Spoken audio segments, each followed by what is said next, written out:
She was a hardworking girl, but her stepfather got her kidnapped by a human trafficking ring. Pathetic loser like. The Mafia was about to sell her as a prostitute, unaware her mother will not only rescue her, but dig grave of each and every member of Mafia 2. Welcome back to Paramount Recapped. I don't have many subscribers, but your single comment is a ray of hope to motivate me. Oh my God.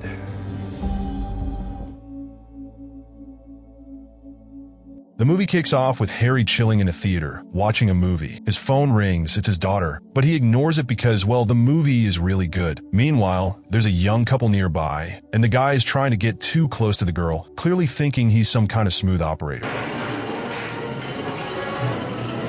But the girl's like, dude, seriously, not happening. The guy doesn't get the hint, so she starts getting frustrated. Harry, being the popcorn hero we all need, throws him at the guy, telling him to back off. Classic silent but deadly popcorn throw. Hey, no means no, pal. The girl storms out, probably wondering why guys are the way they are. After the movie, as Harry steps outside, guess who's there? Yep, the same guy, and this time he's feeling extra tough. He pulls out a knife, but Harry's like, really? A knife? Please. And in a few quick moves, Harry beats the guy up, probably making the guy rethink his life choices. After all that, Harry goes home and leaves a voicemail for his daughter. Hey honey, just beat up a knife-wielding idiot. Call me back when you can. Casual dad stuff. I was at an old movie and I didn't want to pick up and be that guy. You know? But then, things take a dark turn. Harry gets a call, but it's not from his daughter. It's Detective Chuck, and he's not calling for small talk. Chuck drops some serious news. Harry's daughter, Jane, is in a coma after being assaulted by her boyfriend. At this point, Harry's probably wishing the popcorn-throwing heroism worked in real life too. Without wasting time, he rushes to the hospital to see Jane. She's lying there, still as can be, and Harry feels completely helpless, like a dad who's just been told Wi-Fi is down.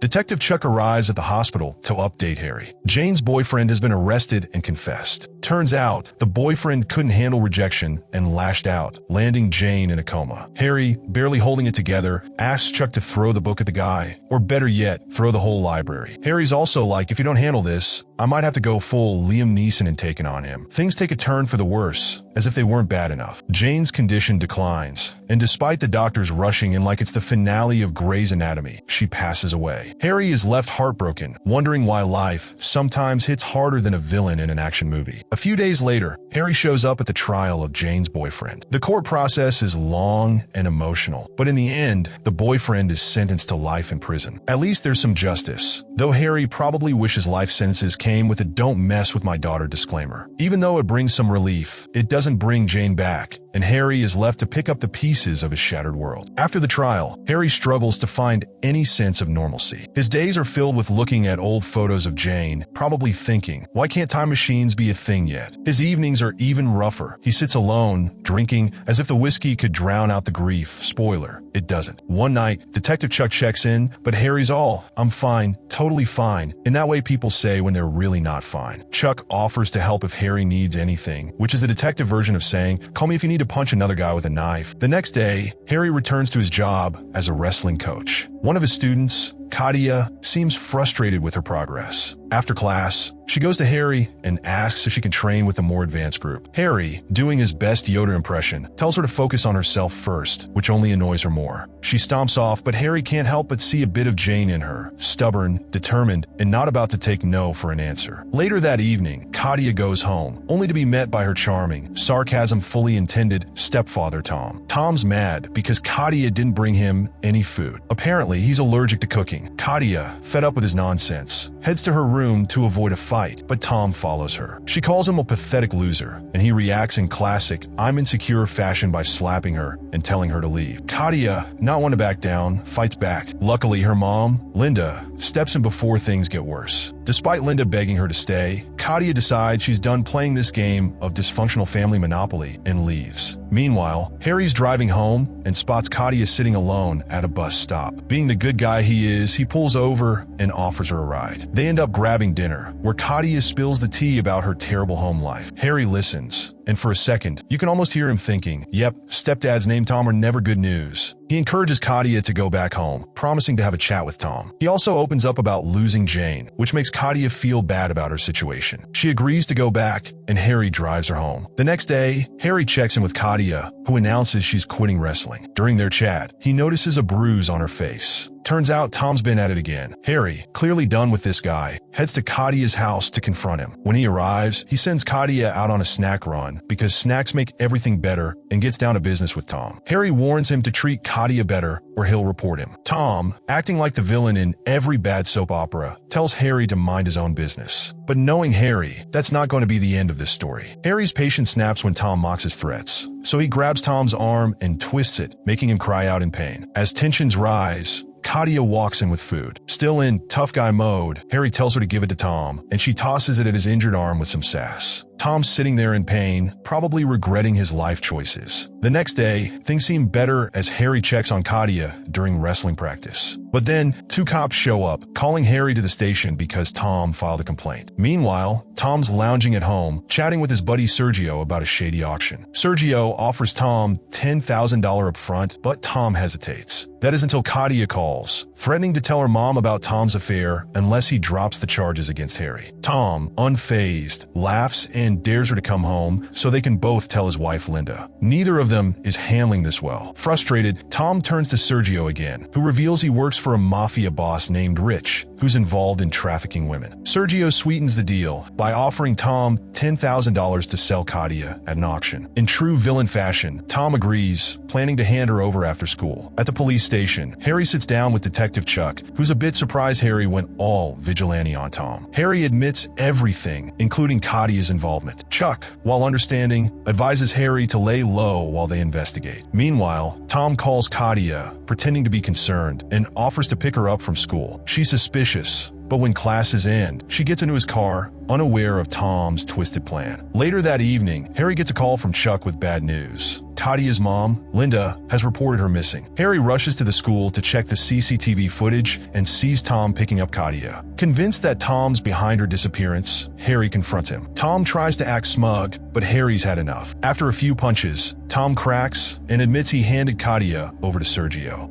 Wasting no time, Harry forces Tom into his car and makes him take him to Sergio's place. When they arrive, Sergio doesn't even try to fight back. After a few more hits, he confesses that Katia was sold to Rich, a Mafia boss running a trafficking operation out of a casino hotel in Las Vegas. Harry locks up both Tom and Sergio, then calls Chuck to update him. He explains the situation and asks for help to take down the Mafia ring. Chuck informs Linda, who's understandably furious and insists on joining the rescue mission. Chuck, realizing there's no stopping a determined mom, agrees to let her come along. Harry heads to Vegas, posing as a participant in the auction to rescue Katia. The hotel manager, Dale, questions how Harry got the inside scoop, and Harry smoothly claims he's tied with Sergio. Dale buys the story and hands Harry the details about the virtual auction, along with a room key. Harry immediately calls Chuck to set things in motion, but local police chief Vanessa wants to rush in with a raid. Harry knows this would scare off the Mafia, so he convinces her to hold off until he gathers more intel. At 11 p.m., the auction begins. Harry jumps in and starts bidding when Katia's picture comes up. Unfortunately, a wealthy bidder from the Middle East outbids him, and Harry loses the auction. Desperate, he calls Chuck, urging him to bring in the police. Meanwhile, Harry takes matters into his own hands and tracks down Dale, who reveals that Katia is being held in a warehouse near the airport. Harry heads to the warehouse, posing as the auction winner there, to pick up Katia. Martin, Rich's right-hand man, is suspicious but lets Harry in after he drops Rich's name. When Katia sees Harry, she slips up and calls him Coach, tipping off one of the goons that they know each other. A fight breaks out, but Harry takes down the thug and rescues Katia, along with the other girls being held captive, leading them to safety. Just when Harry thinks it's over, Rich himself shows up, gun in hand, ready to end Harry's rescue mission. But before he can pull the trigger, Chuck and the police storm in, guns blazing. They take down Rich, bringing an end to the trafficking ring and saving all the girls. With Katia safe, Harry and Linda reunite with her. Relieved the nightmare is finally over. As they breathe a sigh of relief, Chuck hints to Harry that there's another case on the horizon, teasing a possible partnership for the future. The story wraps up, leaving everyone curious about what's next for Harry and Chuck.